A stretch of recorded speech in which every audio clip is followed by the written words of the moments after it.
First bit వచ్చేసి Satyapal Malik has been appointed as the governor of which state? Satyapal Malik ఏ state కి governor చెప్పండి?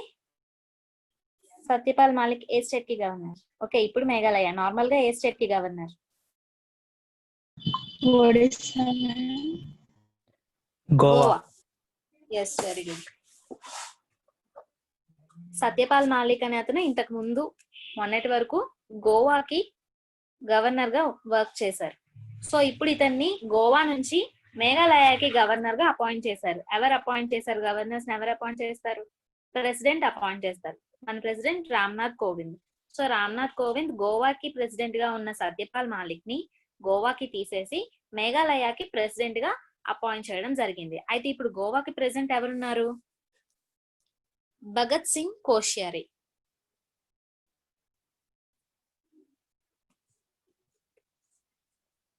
భగత్ సింగ్ కోశ్యారి ఇతను మహారాష్ట్ర గవర్నర్.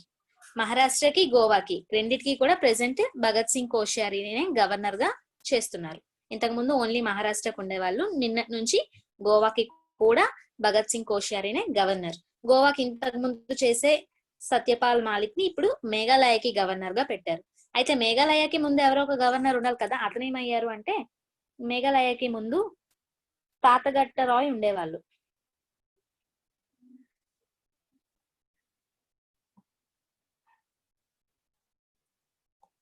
మేఘాలయకి త్రిపురకి 2 స్టేట్స్ కి కూడా ముందు తాతగట్ట రాయ్ అనే అతను ఉండేవాళ్ళు. అతనికి హెల్త్ ఇష్యూస్ వచ్చాయి, బాగా సీరియస్ గా ఉండడం వల్ల జనవరిలోనో ఫిబ్రవరిలోనో హెల్త్ లీవ్ అన్నది తీసుకున్నారు. సో అందుకనేసే అక్కడ మరి ఎవరో ఒకరు గవర్నర్ ఉండాలి కాబట్టి మేఘాలయకి ఈ గోవా తాలూకా గవర్నర్ ని మేఘాలయకి రీఅపాయింట్ చేయడం జరిగింది. గోవాకి మహారాష్ట్రకి రెండింటికి కలిపి ఒక అతనే ఉన్నారు, భగత్ సింగ్ కోశ్యారి. ఓకేనా? నెక్స్ట్ టైం నుంచి గవర్నర్స్ అడిగేటప్పుడు ఇది కొంచెం గుర్తుపెట్టుకోండి. ఓకే, ఏ డబుల్ లైన్ మెమరబుల్ కాదు అది, సారీ, నన్ను ఏమంటారు, మోటరబుల్ అంటారు.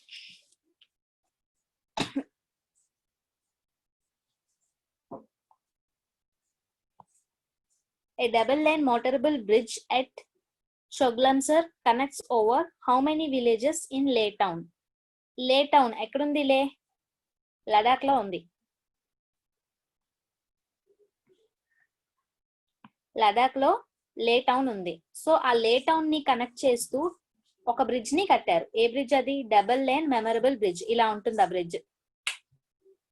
మీకు బ్రిడ్జ్ ఎలా ఉంటుందో నేను బొమ్మ వేసి చెప్పలేనని చెప్పి ఇది పెట్టా. ఇదే బ్రిడ్జ్, ఒరిజినల్ బ్రిడ్జ్ ఇదే. ఈ బ్రిడ్జ్ నే ఇనాగ్రేట్ చేశారు రీసెంట్ గా. అయితే ఈ బ్రిడ్జ్ దేనికి కనెక్ట్ చేస్తుంది అంటే లే టౌన్ కి ఆ చుట్టుపక్కల ఉన్న ఓవరాల్ గా 5 విలేజెస్. Answer option 4. ఆ చుట్టుపక్కల ఉన్న 5 విలేజెస్ కి లే టౌన్ కి ఈ బ్రిడ్జ్ అనేది కనెక్ట్ చేస్తుంది. ఓకేనా? ఇది లడాక్ లో ఉంది. అయితే ఈ బ్రిడ్జ్ ని రీసెంట్ గా ఇనాగ్రేట్ చేశారు. ఎవరు ఇనాగ్రేట్ చేశారు అంటే లడాక్ తాలూకా లెఫ్టినెంట్ గవర్నర్. లడాక్ మనకి ఏంటి? యూనియన్ టెరిటరీ కదా. సో లడాక్ తాలూకా lieutenant governor R K Mathur.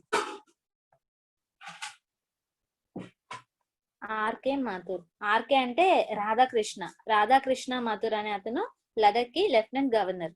So అతనే ఈ డబుల్ లైన్ మోటరబుల్ బ్రిడ్జ్ ని ఇనాగ్రేట్ చేశారు రీసెంట్ గా. ఆ బ్రిడ్జ్ ఎన్ని విలేజెస్ కి కనెక్ట్ చేస్తుంది అంటే లే టౌన్ తో 5 విలేజెస్ కి కనెక్ట్ చేస్తుంది. ఓకేనా? అయితే బ్రిడ్జ్ కట్టారు, బానే ఉంది. దీనికి ఎంత కాస్ట్ అయింది, టోటల్ గా ఇన్వెస్ట్మెంట్ ఎంత పెట్టారు అంటే వాళ్ళు ఎక్స్పెక్ట్ చేసుకున్నంతగానే 8.21 crores రూపీస్ పెట్టారు. 8.21 crores దీనికి అయిన ఖర్చు. ఓకేనా? అయితే ఈ అమౌంట్ అంతా ఎవరిచ్చారు, ఎక్కడి నుంచి వచ్చింది అంటే సెంట్రల్ రోడ్ ఫండ్ నుంచి వచ్చింది. Central road fund. Okay, central road fund అంటున్నారు, బానే ఉంది. ఏంటి ఫండ్? దీనికి స్పెషల్ గా ఎక్కడైనా కలెక్ట్ చేస్తారా? సెంట్రల్ రోడ్ ఫండ్ అంటే సెంట్రల్ లెవెల్లో కలెక్ట్ చేస్తారా అంటే కలెక్ట్ చేస్తారు, కానీ మామూలు కలెక్షన్ కాదు అది. సెస్ అంటారు. సెస్ అంటే ఏంటి? ఇంతకు ముందు నేను మీకు చెప్పాను, ట్యాక్సెస్ కోసం, ఇన్కమ్ ట్యాక్స్ డిపార్ట్మెంట్ లో ట్యాక్సెస్ కోసం ఎక్స్ప్లెయిన్ చేసేటప్పుడు సెస్ కోసం చెప్పాను. ఏంటి సెస్? గుర్తుందా ఎవరికైనా?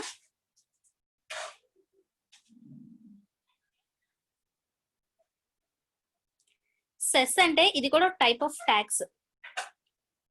మనకి direct tax, indirect tax, GST ఉన్నాయి కదా. జస్ట్ జిఎస్టీ అంటే ఏంటి?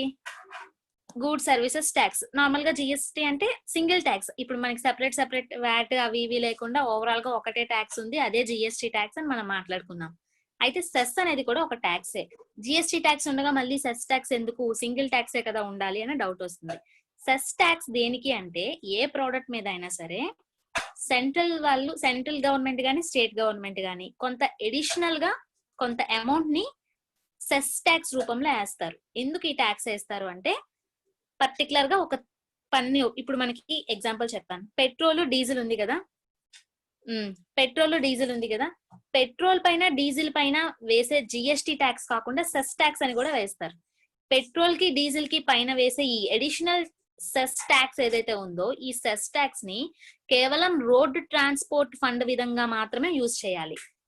పెట్రోల్ డీజిల్ పైన వచ్చే సెస్ ట్యాక్స్ ని కేవలం రోడ్ ట్రాన్స్పోర్ట్ కి సంబంధించిన ఆ డెవలప్మెంట్ కి సంబంధించిన పనుల్లో మాత్రమే ఈ సెస్ ట్యాక్స్ లో వచ్చిన డబ్బుల్ని ఉపయోగించాలి, వేరే ఏ పనికి ఉపయోగించకూడదు. సో ఇది కూడా అంతే.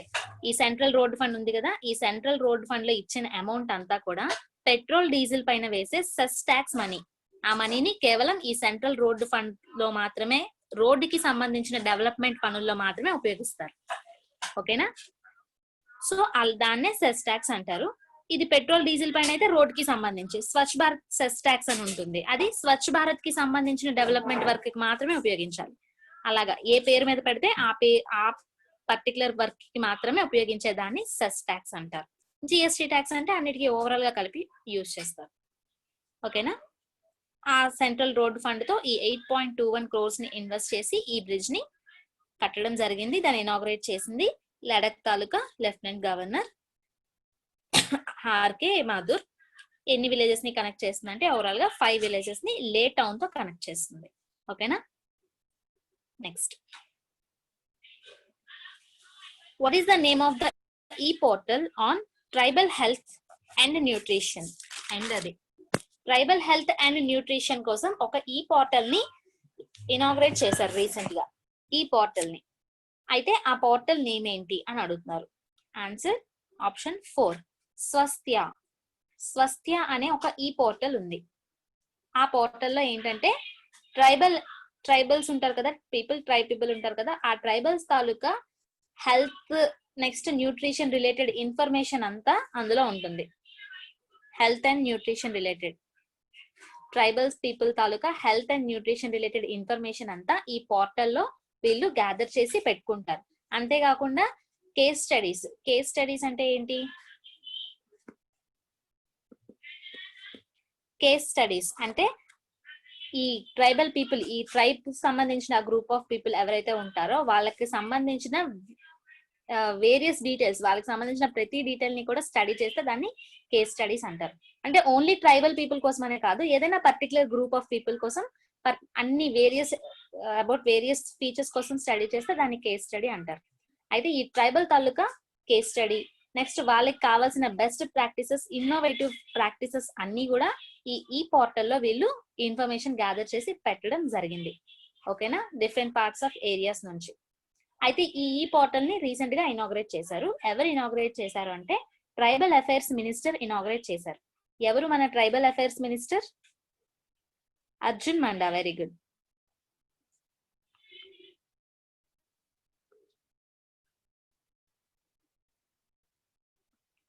అర్జున్ మండా అనే అతను ట్రైబల్ అఫైర్స్ మినిస్టర్. ఇతనే ఈ పోర్టల్ ని ఇనాగ్రేట్ చేయడం జరిగింది. దాని నేమ్ మనకి అడిగారు. నేమ్ వచ్చేసి స్వస్థ్య. ఓకేనా? అది bit. An IPS officer belonging to which batch has been appointed as the DC of BSF? BSF కి DC గా ఒక IPS ఆఫీసర్ ని అపాయింట్ చేయడం జరిగింది. అయితే అతను ఏ సంవత్సరం బ్యాచ్, అదే ఏ బ్యాచ్ కి చెందిన పర్సన్ అని అంటున్నారు. ఆ IPS ఆఫీసర్ నేమ్ ఏంటంటే రాకేష్ అస్థనా.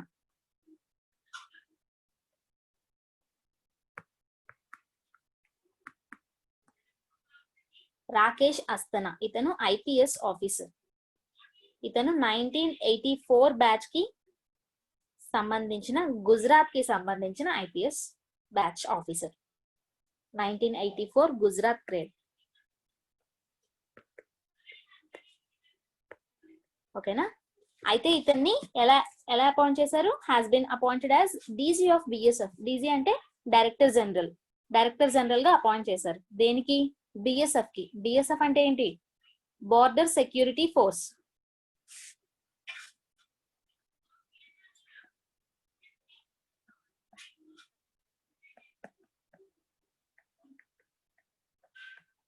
బార్డర్ సెక్యూరిటీ ఫోర్స్ కి ఇతన్ని డైరెక్టర్ జనరల్ గా అపాయింట్ చేయడం జరిగింది. అయితే బార్డర్ సెక్యూరిటీ ఫోర్స్ అంటే ఏంటి మనకు తెలిసిందే. బోర్డర్స్ లో, మన ఇండియన్ బోర్డర్స్ లో సెక్యూరిటీగా ఉంటే ఆర్మర్డ్ ఫోర్స్ ని బార్డర్ సెక్యూరిటీ ఫోర్స్ అంటారు. ఈ బార్డర్ సెక్యూరిటీ ఫోర్స్ వచ్చేసి ఎప్పుడు ఎస్టాబ్లిష్ చేశారంటే 1965 లో ఎస్టాబ్లిష్ చేశారు.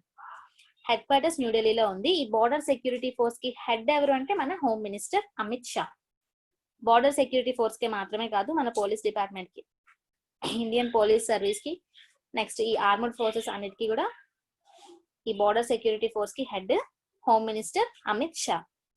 ఓకేనా. అయితే ఈ బిఎస్ఎఫ్ కి డైరెక్టర్ జనరల్ గా ఈ రాకేష్ అస్థానా అనే అతన్ని అపాయింట్ చేయడం జరిగింది. కేవలం ఈ బార్డర్ సెక్యూరిటీ ఫోర్స్ కి మాత్రమే కాదు, దీంతో పాటు ప్యారలల్ గా అతను ఇంకొక కంపెనీకి కూడా, ఇంకొక బ్యూరోకి కూడా డైరెక్టర్ జనరల్ గా వర్క్ చేస్తున్నారు. దేనికి అంటే narcotics control bureau.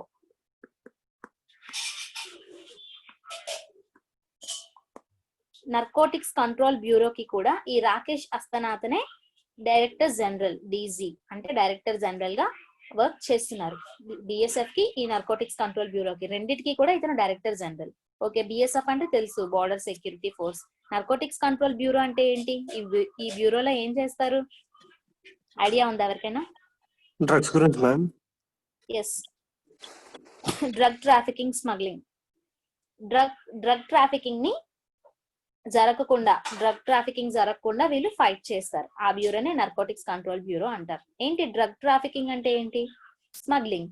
Illegal drugs ఏవైతే ఉన్నాయో, అంటే లీగల్ గా అలాంటి డ్రగ్స్ యూజ్ చేయకూడదు, మత్తు పదార్థాలు, అలాంటి డ్రగ్స్ ని ఇల్లీగల్ గా ట్రాన్స్పోర్ట్ చేస్తూ వేరే అదర్ కంట్రీస్ తో, అదర్ ఏరియాస్ తో ట్రాన్స్పోర్ట్ చేస్తూ బిజినెస్ చేస్తుంటారు కదా, అలాంటి వాళ్ళకి స్మగ్లింగ్ చేసే వాళ్ళతో అదే అలా చేయకుండా ఉండడానికి చూసుకునే బ్యూరోనే నార్కోటిక్స్ కంట్రోల్ బ్యూరో. దీనికి ఐపీఎస్ ఆఫీసర్ నే డీజీగా ఉంచుతారు. ఇతను కూడా ఐపీఎస్ ఆఫీసరే కాబట్టి ఇప్పుడు ఇతను డీజీగా ఉన్నారు. ఓకేనా. అయితే ఈ రాకేష్ అస్థానాతను ఇంతకు ముందు ఏం చేశారు అంటే, ఈ బిఎస్ఎఫ్ కి, బార్డర్ సెక్యూరిటీ ఫోర్స్ కి డీజీగా అపాయింట్ చేయక ముందు ఏం చేసేవాళ్ళు అంటే, bureau of civil aviation security, BCAS అంటారు. Bureau of civil aviation security. Civil aviation security బ్యూరోకి డైరెక్టర్ జనరల్ గా ఉండేవాళ్ళు. ఇప్పుడు బిఎస్ఎఫ్ కి, నార్కోటిక్స్ కంట్రోల్ బ్యూరోకి ఇతను డీజీగా, డైరెక్టర్ జనరల్ గా అపాయింట్ అయ్యారు. ఓకేనా.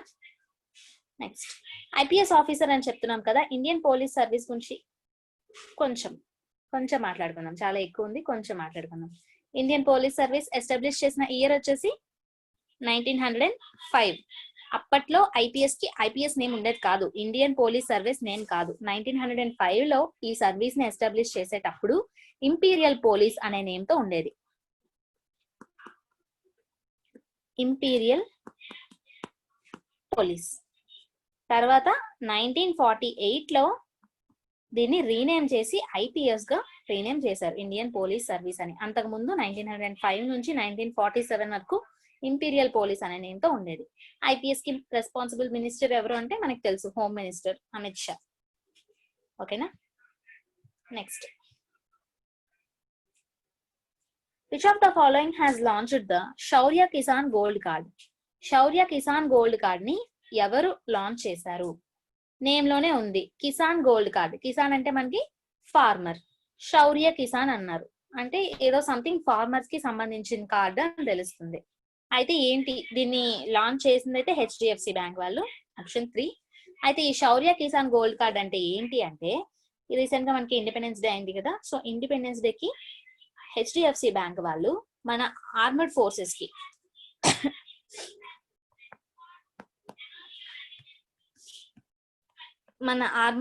కి గిఫ్ట్ గా ఈ శౌర్య కిసాన్ గోల్డ్ కార్డ్ ని లాంచ్ చేయడం జరిగింది. శౌర్య కిసాన్ గోల్డ్ కార్డ్ అంటే ఏంటి, దీనిలో యూజెస్ ఏంటి, ఇది ఆర్మర్డ్ ఫోర్సెస్ కి ఎలా యూజ్ అవుతుంది? కిసాన్ అంటే ఫార్మర్స్ కోసం కదా మాట్లాడాను, అయితే ఆర్మర్డ్ ఫోర్సెస్ కి ఎలా యూజ్ అవుతుంది అంటే ఓవరాల్ గా మనకి ఆర్మర్డ్ ఫోర్సెస్ ఎవరైతే ఉన్నారో military and paramilitary, military, navy, air force, next paramilitary professionals ఎవరైతే ఉన్నారో వాళ్ళ అందరికీ కూడా వాళ్ళ ఫ్యామిలీ వాళ్ళు ఫార్మర్స్ ఉంటారు కదా, వాళ్ళ ఫ్యామిలీస్ కి అగ్రికల్చరల్ నీడ్స్ కోసం ఈ కిసాన్ గోల్డ్ కార్డ్ ద్వారా వీళ్ళు కొంత ఇన్సూరెన్స్ అనేది ఇవ్వడం జరుగుతుంది. అగ్రికల్చర్ లోన్ ఆఫర్ చేస్తారు, ప్లస్ దాంతో పాటు ఇన్సూరెన్స్ కూడా ఇవ్వడం జరుగుతుంది ఈ కిసాన్ గోల్డ్ కార్డ్ వల్ల. ఎవరికి? Armoured forces, military and paramilitary professionals taluka family members కి, ఫార్మర్స్ అయిన ఫ్యామిలీ మెంబర్స్ కి అగ్రికల్చర్ సంబంధించి లోన్ ఆఫర్ చేస్తున్నారు, ప్లస్ అప్రాక్సిమేట్ 10 lakhs వరకు ఇన్సూరెన్స్ కూడా ఆఫర్ చేస్తున్నారు. 10 lakh నార్మల్ గా కిసాన్స్ అదే ఫార్మర్స్ కి 2 lakh మాత్రమే ఇన్సూరెన్స్ ఉంటుంది. ఈ కిసాన్ గోల్డ్ కార్డ్ వల్ల అందులో ఉండే ఫార్మర్స్ కి, అంటే ఇందులో ఓవరాల్ గా 45 lakh మిలిటరీ స్టాఫ్ ని రిజిస్టర్ చేసుకున్నారు. ఈ 45 lakh మిలిటరీ స్టాఫ్ తాలూకా ఫ్యామిలీ మెంబర్స్, ఫార్మర్స్ సంబంధించి ఎవరైతే ఉన్నారో వాళ్ళకి 10 lakh వరకు ఇన్సూరెన్స్ వస్తుంది. దేనికి అంటే క్రాప్ ప్రొడక్షన్ చేయడం కోసం. Next post harvest. హార్వెస్ట్ అంటే ఏంటి? పంటలు కోయడాలు తర్వాత ఉండే ప్రాసెస్ ఏదైతే ఉంటుందో ఆ పంటల్ని స్టోర్ చేసుకునే ప్రాసెస్, కన్జంప్షన్ నీడ్స్, వాటికి అన్నిటికీ కూడా 10 lakhs ఇన్సూరెన్స్ గా వాళ్ళు ఇవ్వడం జరుగుతుంది. ఓకేనా? అయితే హెచ్డిఎఫ్సి బ్యాంక్ కోసం మాట్లాడుకున్నాం. హెచ్డిఎఫ్సి బ్యాంక్ ఎప్పుడు ఎస్టాబ్లిష్ చేశారు? 1994 లో. హెచ్డిఎఫ్సి బ్యాంక్ 1994 లో ఎస్టాబ్లిష్ చేశారు. హెడ్ క్వార్టర్స్ వచ్చేసి ముంబైలో ఉంది. ముంబై. హెచ్డిఎఫ్సి బ్యాంక్ సిఇఓ ఎవరు? మనం రీసెంట్ గా డిస్కస్ చేసుకున్నాం, చెప్పండి. సిఇఓ ఆదిత్యపురి. ఆగస్ట్ ఎండింగ్ వరకు ఆదిత్యపురినే సిఇఓ. నెక్స్ట్ మంత్ నుంచి, సెప్టెంబర్ నుంచి సిఇఓ ఎవరు? ఆగస్ట్ ఎండ్ వరకు ఆదిత్యపురి సిఇఓ. సెప్టెంబర్ 1st నుంచి సిఇఓ ఎవరు? Very good, Sashidhar Jagdish. Very good.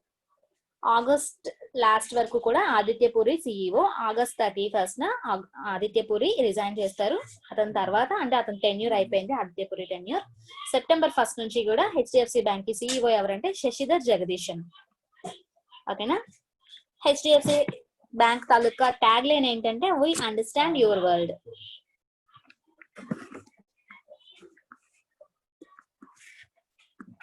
We understand your world. ఇది హెచ్డిఎఫ్సి బ్యాంక్ తాలూకా tag line. Next, Cole McCardell belongs to which of the following? Coley McCardell అనే person ఇక్కడున్న వాటిలో దేనికి సంబంధించిన person? Option 4 swimming. Very good. Coley McCardell అంటే ఆమె ఒక ఫీమేల్ స్విమ్మర్. ఆస్ట్రేలియాకి చెందిన ఫీమేల్ స్విమ్మర్ ఈమె కోలీ మ్యాక్కార్డెల్. అయితే ఇప్పుడు ఆమె కోసం ఎందుకు మాట్లాడుకుంటున్నామంటే ఆమె రీసెంట్ గా ఇంగ్లీష్ ఛానల్ ని క్రాస్ చేశారు. ఇంగ్లీష్ ఛానల్ అంటే ఏంటి? అది ఒక ఛానల్. అంటే ఛానల్ అంటే ఏంటంటారంటే నార్మల్ గా 2 large వాటర్ ఏరియాస్ ని కనెక్ట్ చేసే కనెక్టర్ నే ఛానల్ అంటారు. అయితే ఇంగ్లీష్ ఛానల్ దేనికి కనెక్ట్ చేస్తుంది అంటే సదరన్ ఇంగ్లాండ్ నుంచి నార్దర్న్ ఫ్రాన్స్ వరకు మధ్యలో ఉండే ఛానల్ నే ఇంగ్లీష్ ఛానల్ అంటారు. ఓకేనా?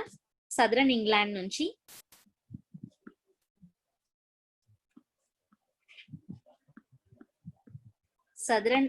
నుంచి నార్దర్న్ ఫ్రాన్స్ మధ్య కనెక్ట్ చేసే ఛానల్ నే ఇంగ్లీష్ ఛానల్ అంటారు. అయితే ఆ ఇంగ్లీష్ ఛానల్లో ఈ కోలీ మ్యాక్కార్డెల్ అనే ఆమె ఆ ఇంగ్లీష్ ఛానల్ మొత్తం మీద స్విమ్ చేశారు రీసెంట్ గా. ఆమె 35th స్విమ్ అది. అయితే ఈ టోటల్ గా ఎంత టైంలో స్విమ్ చేశారు అంటే 10 hours 40 minutes. 10 hours 40 minutes time gap లో ఆమె ఈ ఇంగ్లీష్ ఛానల్ ని స్విమ్ చేశారు. అయితే ఓకే, బాగానే ఉంది, స్విమ్ చేశారు. ఇప్పుడు ఆ టాపిక్ కోసం ఎందుకు వచ్చింది, స్విమ్ చేస్తే ఎందుకు తీసుకొచ్చారు అంటే ఆమె ఫిమేల్ కదా, మెన్స్ స్విమ్మింగ్ రికార్డ్ ఏదైతే ఉందో ఆ స్విమ్మింగ్ రికార్డ్ ని ఈమె క్రాస్ చేశారు. మెన్స్ స్విమ్మింగ్ రికార్డ్ ఎవరున్నారు, ఆ రికార్డ్ ఎవరు తెచ్చారు అంటే బ్రిటిష్ కి సంబంధించిన కెవిన్ మర్ఫీ అనే అతను ఉండేవాళ్ళు. కెవిన్ మర్ఫీ ఇతను బ్రిటిష్ కి సంబంధించిన స్విమ్మర్. అయితే ఇతను 2006 లో 34th క్రాసింగ్ తో ఒక రికార్డ్ చేసుకున్నారు, ఒక రికార్డ్ ని స్టార్ట్ చేశారు. అయితే ఇతని రికార్డ్ ని ఇప్పటి వరకు బీట్ చేసింది, ఇతని రికార్డ్ ని క్రాస్ చేసింది కేవలం 2 మాత్రమే. అందులో ఒకరు మేలే, అతను కూడా బ్రిటిష్ కి సంబంధించి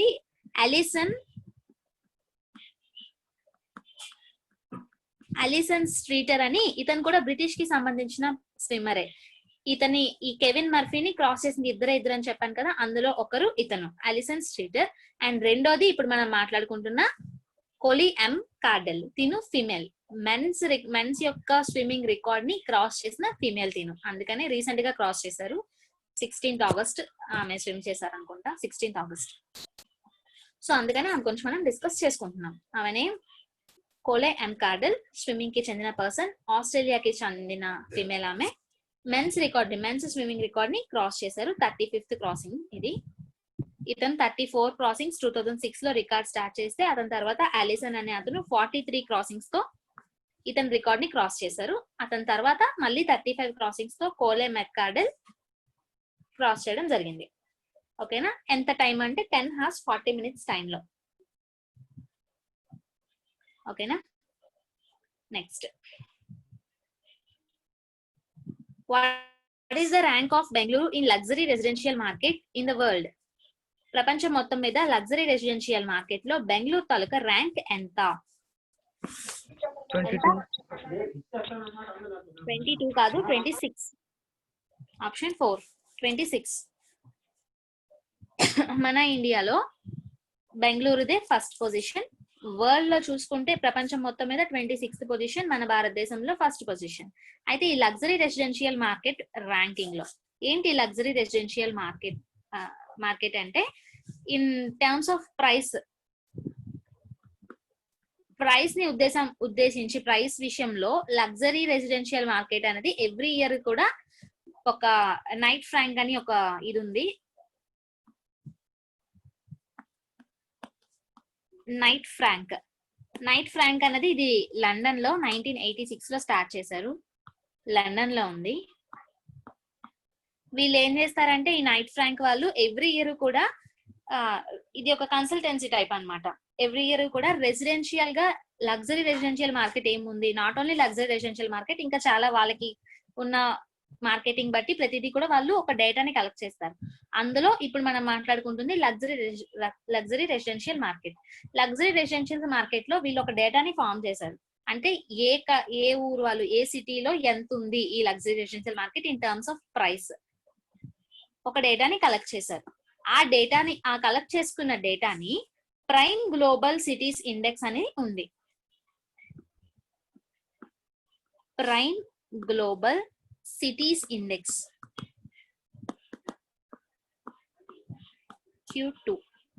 ఈ ప్రైమ్ గ్లోబల్ సిటీస్ ఇండెక్స్ వాళ్ళు ఏం చేస్తారంటే, ఆ నైట్ ఫ్రాంక్ అని చెప్పాను కదా, నైట్ ఫ్రాంక్ వాళ్ళు ఏదైతే డేటాని కలెక్ట్ చేస్తున్నారో ఆ డేటాని ఈ ప్రైమ్ గ్లోబల్ సిటీస్ వాళ్ళు తీసుకుని అందులో ర్యాంకింగ్ అనేది ఇవ్వడం చేస్తారు. ర్యాంకింగ్ ఇస్తారు, ఏ సిటీకి ఎంత ర్యాంకింగ్. గ్లోబల్ వైజ్ గా ఓవరాల్ 40+ సిటీస్ ని వీళ్ళు సెలెక్ట్ చేస్తారు. ఆ 40+ సిటీస్ లో ర్యాంకింగ్ అనేది ఉంటుంది. అందులో మన ఇండియా నుంచి బెంగళూరుకి 26th ర్యాంక్ వచ్చింది. అంత ముందు 25 ర్యాంక్స్ కూడా మన ఇండియా నుంచి లేవు. 26th ర్యాంక్ మన ఇండియాది వచ్చింది, అది బెంగళూరు. ఇది కాకుండా ముంబై, ఢిల్లీ కూడా మన ఇండియావి ఉన్నాయి టాప్ 40లో. ముంబై ర్యాంక్ వచ్చేసి 32, ఢిల్లీ ర్యాంక్ వచ్చేసి 27. 26th rank Bengaluru, 27th rank Delhi, 32nd rank Mumbai in terms of price luxury residential market లో. ఓకేనా? ర్యాంకింగ్ ఇచ్చింది prime global cities index Q2. అయితే వీళ్ళు దేన్ని ఉద్దేశించి ఈ ర్యాంకింగ్ ఇచ్చారు అంటే, నైట్ ఫ్రాంక్ వాళ్ళు చేసిన సర్వే ప్రకారం వాళ్ళు రిప్రజెంట్ చేసిన డేటాని వీళ్ళు గ్యాదర్ చేసుకొని ఆ డేటా ప్రకారంగా వీళ్ళు ఈ ర్యాంకింగ్ ఇవ్వడం జరిగింది. ఓకేనా? Done. Next, Indian Hotels Company Limited has joined hands with which of the following? Indian Hotels Company Limited వాళ్ళు ఎవరితో హ్యాండ్స్ జాయిన్ చేశారు అని అంటే, answer option 2 Tata power. Indian hotels company limited అంటే ఎవరు? అది హోటల్స్ కి సంబంధించిన ఒక కంపెనీ. ఎక్కడుంది అంటే హెడ్ క్వార్టర్స్ ముంబైలో ఉంది.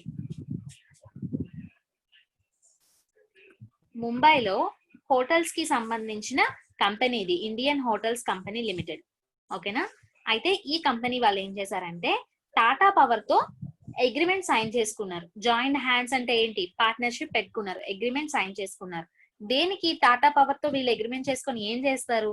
ఏ పర్పస్ తో చేసుకున్నారు అంటే supply for solar energy. Solar ఎనర్జీని సప్లై చేయడం కోసం ఈ అగ్రిమెంట్ అనేది చేసుకున్నారు. ఈ అగ్రిమెంట్ ని ఏమంటారంటే పిపిఏ అంటారు. పిపిఏ అంటే power purchase agreement. Power purchase agreement.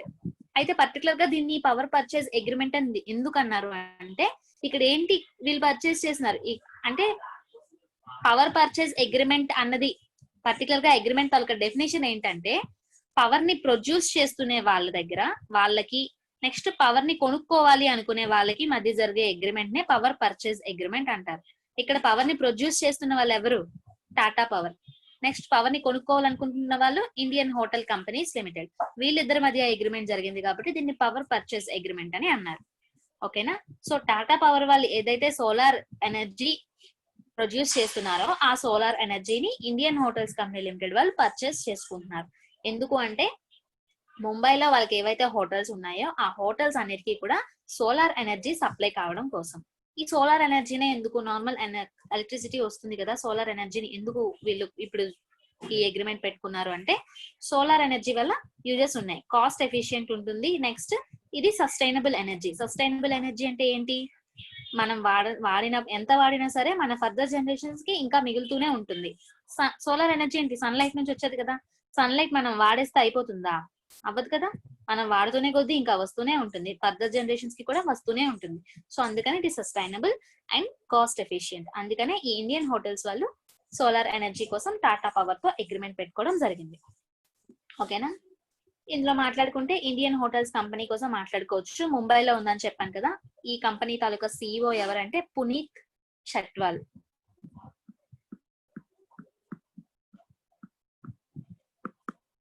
Puneeth Chatwal అనే అతను ఇండియన్ హోటల్స్ కంపెనీ లిమిటెడ్ కి సిఇఓ. ఓకేనా?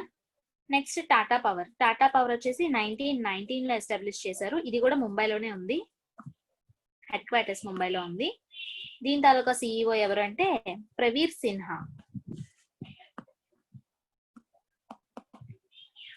ప్రవీర్ సిన్హా టాటా పవర్ తాలూకా సిఇఓ. ఓకేనా? నెక్స్ట్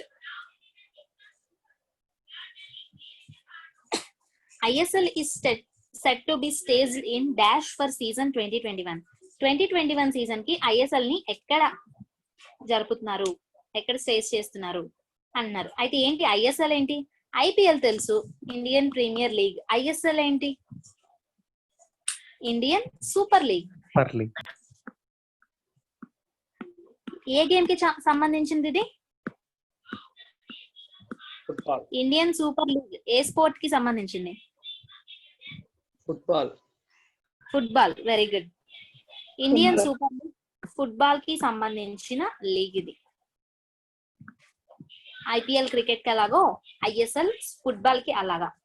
ఇది ఎప్పుడు స్టార్ట్ చేశారంటే 2013 నుంచి ఈ ఇండియన్ సూపర్ లీగ్ అనేది కండక్ట్ చేస్తున్నారు. 2013 నుంచి ఎవ్రీ ఇయర్ కండక్ట్ చేస్తున్నారు. అయితే 2013 అంటే 2007, ఇది 20 కదా, ఇది సెవెంత్ ISL ఇది. అయితే ఈ ఇయర్ 2021 సీజన్ లో ఎక్కడ కండక్ట్ చేస్తున్నారంటే ఆప్షన్ 4 గోవాలో కండక్ట్ చేస్తున్నారు. ఎస్. అయితే గోవాలో ఎక్కడ? నవంబర్ లో కండక్ట్ చేస్తున్నారు. నవంబర్ 2020లో గోవాలో 3 వెన్యూస్ ఇచ్చారు. ఒకటి జవహర్లాల్ నెహ్రూ స్టేడియం, నెక్స్ట్ ఇంకొకటి GMC అథ్లెటిక్స్ స్టేడియం, ఇంకొకటి Tilak Maidan stadium. Jawaharlal Nehru stadium, GMC athletics stadium, ఇంకొకటి తిలక్ మైదాన్ స్టేడియం. ఈ 3 వెన్యూస్ ఇచ్చారు. గోవాలో ఈ 3 వెన్యూస్ లో ఈ స్పోర్ట్ అనేది జరుగుతుంది. 2021 సీజన్ కదా, 1920 సీజన్ కూడా ఇక్కడే జరిగింది. 1921 సీజన్ ఫైనల్స్ వచ్చేసి రీసెంట్ గా మొన్న మార్చ్ 20లో జరిగాయి. మార్చ్ 2020లో అది క్లోజ్డ్ డోర్స్ లో జరిగింది. మనకి అప్పుడే లాక్డౌన్ ఇచ్చారు కోవిడ్ అవుట్ బ్రేక్ కాబట్టి క్లోజ్డ్ డోర్స్ లో అప్పుడు ఈ జవహర్లాల్ నెహ్రూ స్టేడియం లో జరిగింది గోవాలోనే. ఓకేనా, ఇప్పుడు కూడా గోవాలోనే చేస్తున్నారు. నవంబర్ లో స్టార్ట్ అవుతాయి. గోవా క్యాపిటల్ ఏంటి? Goa capital Panaji, ma'am. Very good. Goa capital Panaji. Goa chief minister Pramod. Very good. Pramod సువంత్.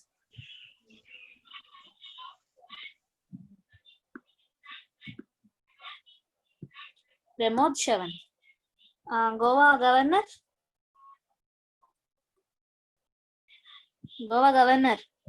Very good. Bhagat Singh Koshyari. ఇప్పుడే డిస్కస్ చేసుకున్నాం కదా. గోవా గవర్నర్ భగత్ సింగ్ కోశ్యారి. ఓకేనా, next. Which city is selected for the implementation of urban forest scheme?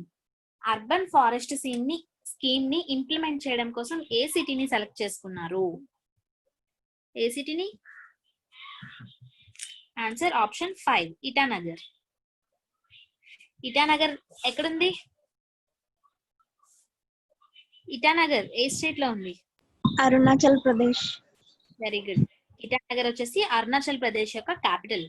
Arunachal Pradesh capital city అయిన ఇటానగర్ ని select చేసుకున్నారు. దేనికి select చేసుకున్నారు అంటే అర్బన్ ఫారెస్ట్ స్కీమ్ ని ఇంప్లిమెంట్ చేయడం కోసం. ఈ అర్బన్ ఫారెస్ట్ స్కీమ్ నే నగర్ 1 అని కూడా అంటారు.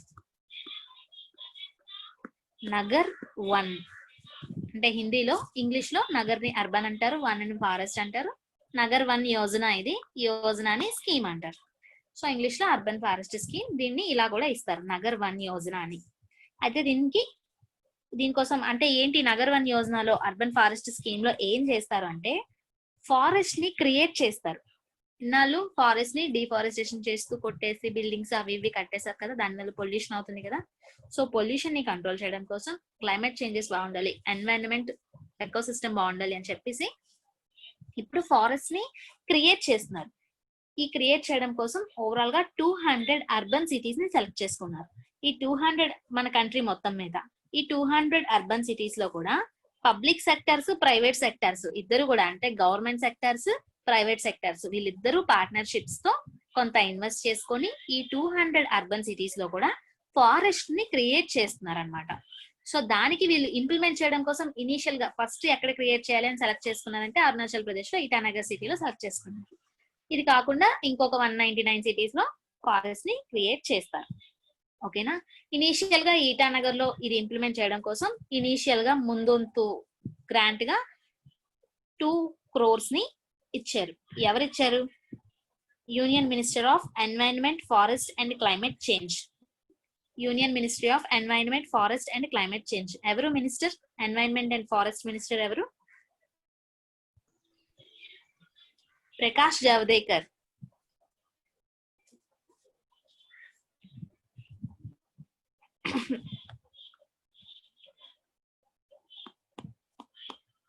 Prakash Javadekar environment and forest minister. ఇతను అదే ఈ మినిస్ట్రీ తరపున, environment, forest and climate change ministry తరపున ప్రకాష్ జావదేకర్ ఇనీషియల్ గా 200 crores ఇవ్వడం జరిగింది ఇటానగర్ లో ఈ ఫారెస్ట్ ని క్రియేట్ చేయడం కోసం. అది కాకుండా పబ్లిక్ ప్రైవేట్ సెక్టర్స్ పార్ట్నర్షిప్ తో ఇంకా 199 అర్బన్ సిటీస్ లో ఈ ఫారెస్ట్ ని క్రియేట్ చేస్తారు. ఓకేనా, అంతే, అదే bit. Arunachal Pradesh chief minister ఎవరు? పేమకందు. Very good.